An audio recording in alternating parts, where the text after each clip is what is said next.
আবারও উত্তাল রাজু ভাস্কর্য। মার্চ ফর গাজা শেষে ইসলাম প্রিয় ছাত্র জনতা বিকালে সমবেত হন রাজু ভাস্কর্যে।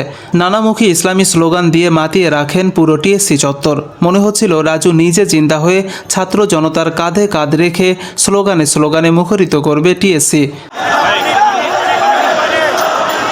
তাই তো রাজুর প্রতিটি কোণা কম্পিত হচ্ছিল তাওহিদি জনতার হুঙ্কারে। ইসরায়েলের প্রতি ঘৃণা স্পষ্ট বিরাজ করছিল রাজু ভাস্কর্যে থাকা প্রতিটি তাওহিদি হৃদয়ে। রাজুতে থাকা প্রতিটি ছাত্র জনতা গাজার প্রতি আবেগ, স্পৃহা ও মহব্বত ফুটিয়ে তুলছিল তাদের চিৎকারে। এ যেন মার্চ ফর গাজা 2.0।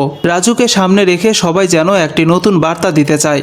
মানবতার মুখোশধারী পশ্চিম আমেরিকানদের চোখে আঙ্গুল দিয়ে দেখিয়ে দিতে চায় গাজা ফিলিস্তিনের বুকে ছিল, আছে এবং থাকবে। গাজা মুসলমানদের ঈমানের প্রতীক, তাই গাজার ওপর কোনো ধরনের বেদখল বাংলার মুসলমানরা মেনে নেবে না।